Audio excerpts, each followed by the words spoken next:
How are you? Welcome back to the channel. Can you live in an RV in the northern states or in Canada for the wintertime? Let's get into it.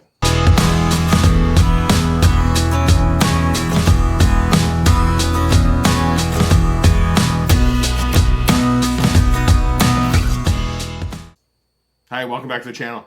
Today we're going to be talking about RVing in the wintertime. Lots of people have full-time RV, and there's a lot of people that try to live in RVs in the wintertime in the northern states and in Canada, where obviously it can get pretty cold. It is absolutely possible. There's a few things that you're going to need to do to set up to be able to survive that. You don't want to be just surviving, you want to be thriving. So here are 9 things that you can do to up your game for RVing in the wintertime. Number 1, stay in one place as long as you can. A friend's property, mooch docking, campground that's open all winter. Try to stay in a place as long as you can. So once you're set up and you've done all the extra setup for winter RVing, you can stay there longer and takes away a lot of the logistics of it. Upgrade your propane. Get extra tanks. If you've got 20s, get 30s. 30 pounders. If you've got 30 pounders, upgrade to a 50 or a 60 pounder. Have enough propane with redundancy to carry you through when it gets super cold. You want to have enough propane to get you through it. Space heaters. You're going to need them inside your trailer. Space heaters are a requirement. They're not a nice to have. You cannot rely 100% on your furnace.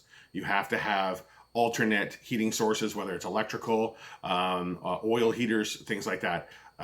It's a must-have. You can't just rely on your RV furnace. Water hoses. You're going to have to keep your water hoses from freezing. One of the things that I like doing when the temperature drops down, and I know it's going to be below freezing, or quite a bit below freezing, either way, is before it gets to freezing, I go outside my rig. I switch to my freshwater tank because it'll have water in it. I disconnect my water hoses from the city water or the RV park water and from the rig, and I lay it on the ground. The next day, if it gets warm enough and everything's thawing out, I put it back on. I switch back to park water. It doesn't take a whole lot of time. That's the easiest thing to do. You can also invest in a heated water hose. They are available. I'll put a link in the description. Or a link in the comments below to where you can get one of those. If you're planning on doing a lot of winter RVing, then that might be an investment you might want to look at, but it's up to you. You can take a look at it. RV skirting, wraparound skirts around your RV, very important. And I think depending on how cold it gets, having a heat source underneath your RV once it's skirted is a good thing to have because it provides heat going up to the bottom to protect your pipes from freezing, so on and so forth. A lot of rigs like mine has under bay heating, so there's things that will keep the pipes from freezing underneath the rig as the furnace is blowing.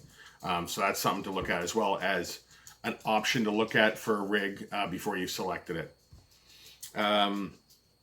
Temperature monitoring and sensors for under the rig, in your bay, and then in the main body of the rig as well. Have some type of temperature monitoring system so you can keep track of the temperatures in all those different locations.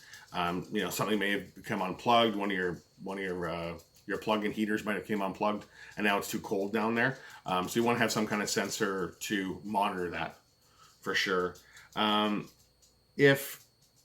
If you're going to go through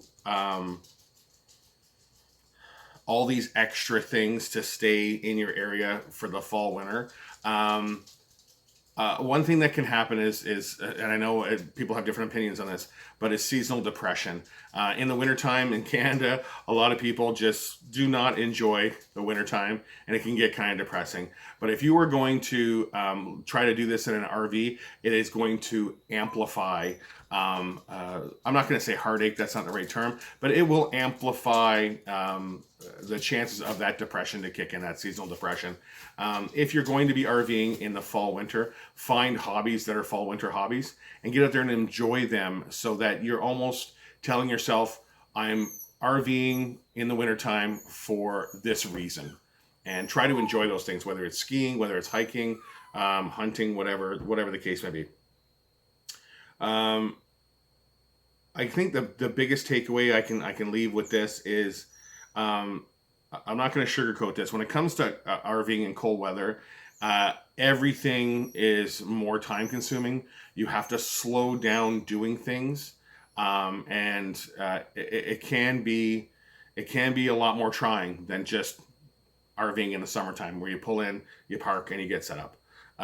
So keep that in mind if you're going to be RVing in the wintertime. One that I forgot was sewer hoses. If you're in an RV park and you're able to dump your tanks, do not leave your tanks open to drain like you normally would in the summertime. If you are going to do that, you're going to need to find a way to keep some heat on those sewer hoses so that they don't ice up and split. I would highly recommend leaving your tanks closed and only put your hoses on and hook them up to your dump.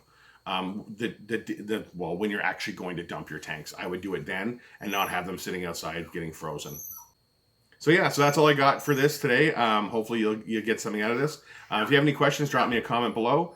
And if you have any more questions about full-time RVing, you can check out one of these 2 videos. We'll talk to you soon. Thanks.